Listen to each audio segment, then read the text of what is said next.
Subscribe کیجیے ہمارے channel کو اور کلک کیجیے بیل کے آئیکن پر معاش، تعلیم، موٹیویشن، گھریلو زندگی اور معاشرتی مسائل پر ہماری ویڈیوز سب سے پہلے دیکھنے کے لیے شکریہ۔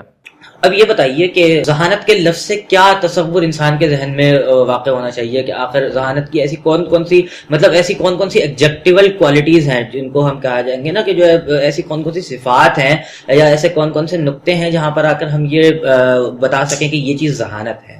اس بارے میں آپ کا کوئی تصور؟ دیکھیں، اس میں ظاہر ہے کہ میں کوئی بہت اس کی جسے کہتے ہیں نا کہ ڈیفینیشن ان بک تو نہیں آپ کو شاید دے سکوں، اور ہمارے میں سے ذہانت کا ایک مفہوم چالاکی بھی ہے شاید۔ صحیح، ہاں صحیح ہے، ہوشیاری چالاکی۔ دیکھیے، ذہانت انٹیلیجنس کا ترجمہ کیا جاتا ہے، لیکن یہ ایک بہت جسے کہتے ہیں نا کہ ایک عام جو زندگی گزارنے کے لیے آپ کو جتنا فہم چاہیے ہوتا ہے اس کی ایک قسم ہے۔ آپ کسی چیز کو جس طرح انڈرسٹینڈ کرتے ہیں، آپ کو کسی چیز کو دیکھنے کا ویو کیا ہے، ویژن کیا ہے، وہ ان چیزوں کو متعین کر رہا ہوتا ہے۔ اب ایک نیا تصور ہم نے دیکھا کہ وہ ایمرج ہوا ہے کہ کسی کام کو کرنے کا مختصر مگر افیکٹو ذریعہ آپ کو تلاش کرنا ہوتا ہے۔ یہ آج کے دور کی ایک ذہانت کے اندر ایک یہ نئی تقاضا ہے اس کا۔ اب ایک تو یہ کہ ذہانت کسی وقت کارآمد ثابت ہو سکتی ہے جب آپ اپنے مقصد کے معاملے میں بہت واضح ہیں، ٹھیک ہے۔ دوسرا، جو ذہن ہر وقت سیکھنے کو تیار رہتا ہے وہ شارپ رہتا ہے۔ شارپ اس معنی میں رہتا ہے کہ وہ ڈیسیجن میکنگ میں بھی شارپ رہے گا، وہ چیزوں کو انڈرسٹینڈ کرنے میں بھی شارپ رہے گا۔ اس کے سامنے جب بھی کوئی سوال آئے گا تو وہ سب سے پہلے اس سوال کو سمجھے گا اور اس کے جواب کی تلاش کرنا شروع کر دے گا۔ ایک ذہین آدمی کبھی بھی کسی چیز کو قبول یا رد کرنے سے پہلے، یعنی اس کا قبول اور رد ایسا نہیں ہوتا کہ اس نے بس سنی اور اس کو سمجھ میں نہیں آئی تو اس نے رد کر دی، یا اس کو آدھی بات سمجھ میں آ گئی تو اس نے اسی بات پہ اس کو قبول کر لیا۔ وہ جب بھی کسی بات کو قبول اور رد کرے گا، اس کو قبول یا رد کرنے کے حوالے سے پہلے اس کے ذہن میں ایک آرگومنٹ ضرور بلڈ ہوگا، اور یہ آرگومنٹ بلڈ کرنا یہ ایکسرسائز ہوتی ہے، ہمارے دماغ کی ایکسرسائز ہوتی ہے۔ آپ نے ایک بہت عام سی مثال ہے گفتگو میں، ہمارے یہاں ہم نے دیکھا ہے کہ آپ فون پہ کسی سے بات کر رہے ہو، کئی مرتبہ آپ نے غور نہیں کیا ایسا ہوتا ہے کہ ہمیں سامنے کی بات بھی سمجھ میں نہیں آ رہی تو ہم ہاں کر رہے ہوتے ہیں، جی بالکل، ہاں بالکل، ٹھیک۔ یہ کیوں ہوتا ہے؟ ہم وہاں پر اس بات پہ تھوڑی سی دیر کے لیے ہو جاتے ہیں کہ اگر اس وقت میں نے اس کو جو میری بات سن رہا ہے اس کو میں نے کہا کہ مجھے آپ کی بات سمجھ میں نہیں آ رہی تو کہیں اس کو برا نہ لگ جائے، ایک یہ وجہ بھی ہو سکتی ہے، کہیں اس کو یہ احساس نہ ہو کہ میں بہت اٹینٹو ہو کر اس کی بات نہیں سن رہا ہوں، اور کہیں ہو سکتا ہے یہ خیال بھی ہو کہ اس کو یہ امپریشن نہ ہو کہ میرا فون کی کوالٹی بہت خراب ہے۔ اس طرح کی کوئی بھی بات ہو سکتی ہے، لیکن اگر آپ اسی وقت، یہ عام رویہ ہے ہمارا، اور کئی مرتبہ یہ ہوتا ہے کہ ہم کلاس روم میں بیٹھے ہوتے ہیں، آپس دوستوں میں بیٹھے ہوتے ہیں، اور کسی نے کوئی بات کر دی اور ہم سب اس کی بات پہ اس کی تائید کر رہے ہوتے ہیں، لیکن اچانک کوئی اگر اس کو کہہ دے کہ مجھے آپ کی بات سمجھ میں نہیں آئی تو ہم اس کو خلاف مروت سمجھتے ہیں۔ تو اس کی کوئی بھی رائے ہماری کوئی بھی رائے جو ہے وہ کبھی بھی محض جسے کہتے ہیں نا، اس کو انگریزی میں کس طرح ہوتی ہے، فاکس پاس نہیں ہونا چاہیے کہ ایسی بس ہم نے اس کو قبول کر لیا، رد کر لیا۔ اچھا یہ بتائیے کہ coming back to the topic, کہ یہ جو سیکھنے کا جو عمل ہے یہ انسان میں مطلب کب تک جاری رہنا چاہیے، کب تک ایکٹیولی انسان کو، مطلب ایک تو سیکھنے کا عمل ہے جو پیسیولی انسان کے ساتھ پوری زندگی چلتا ہی رہتا ہے، ایکٹیولی انسان کو کب تک اس کے ساتھ انڈلج رہنا چاہیے اور اس کی اہمیت کیا ہے؟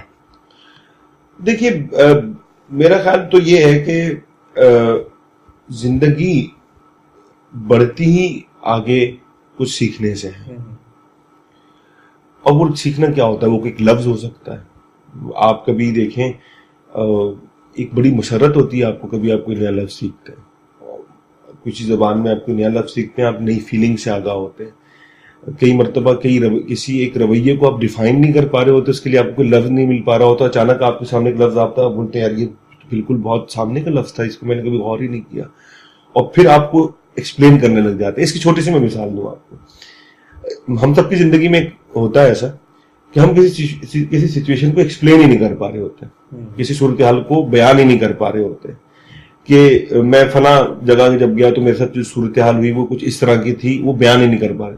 اگر اس کے لیے فوراً آپ کو 2-4 لفظ مل جائیں اور آپ اس کو ایکسپلین کر دیں تو ایک ریلیف فیل کرتے ہیں آپ اس کو.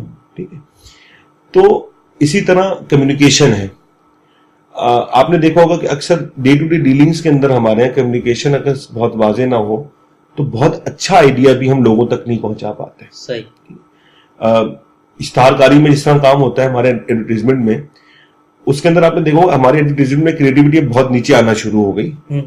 اس کی ریزن یہ کہ اب ہم بہت عامیانہ باتیں سمجھنے لگے ہیں, جبکہ بہت اچھے لفظوں میں, غیر ضروری نہیں کہ کوئی زبانی بات کی جائے تو لوگ اٹریکٹ ہوں گے.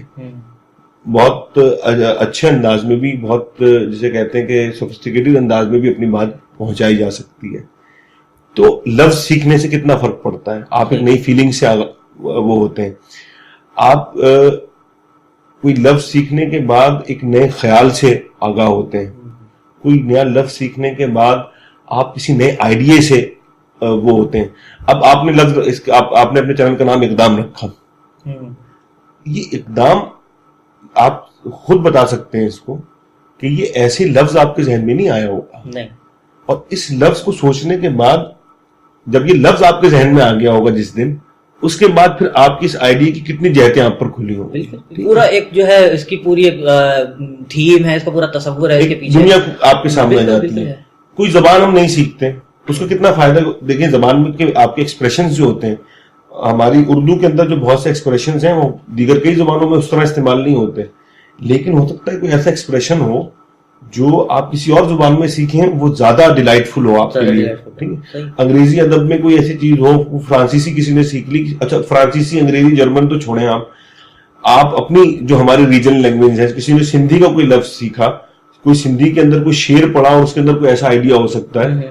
تو یہ جو ایک تو جو آپ کے ذہن کی جو خوراک ہے نا اس کا سامان ہوتا رہتا ہے. پھر دوسرا یہ چیز کہ ذہن خالی چھوڑ دینا, یا جسے ہم فراغت کہتے ہیں, فراغت آپ کی صلاحیتوں کو بالکل چاٹ جاتی ہے, برباد کر دیتی. اچھا, اب ایک وقت آتا ہے عمر میں آپ جسمانی طور پر مصروف رہنے میں مشکل ہوتی ہے آپ کو, اور اس وقت اگر دماغ خالی رہے تو یہ بہت ایک کربناک صورتحال ہوتی ہے. کئی مسائل کا سامنا کرنا پڑتا ہے آدمی کو, چڑچڑاپن آ جاتا ہے مزاج میں, رویہ درست ہو جاتا ہے, اور پھر ایک جو بیکاری کا احساس ہے وہ بہت شدید ہوتا ہے کہ میں کچھ کر ہی نہیں رہا ہوں. دنیا بھر میں ہم نے ایسے ماڈلز دیکھے ہیں کہ لوگ اپنی ریٹائرمنٹ کی ایج میں بھی کوئی نیا کام شروع کر دیتے ہیں, سیکھنا شروع کر دیتے ہیں, کہ کوئی ہینڈی کرافٹ پہ کام شروع کر دیتا ہے, کوئی نئی لینگویج سیکھنا شروع کر دیتا ہے. اور اب تو میڈیکلی بھی سیکھنے کے بہت سے فوائد آ گئے. آپ بتا سکتے ہیں کہ الزائمر کے حوالے سے جو ریسرچ چیز آئی ہیں اس میں یہ بھی آئی کہ جو ذہن جو ہیں وہ فراغت کے عادی ہو جائیں ان کو الزائمرس کے زیادہ خطرات ہوتے ہیں, کیونکہ دماغ فنکشن نہیں ہے. تو جو آدمی ہر وقت سیکھنے کے لیے تیار ہوتا ہے اس کا دماغ کبھی مردہ نہیں ہوتا.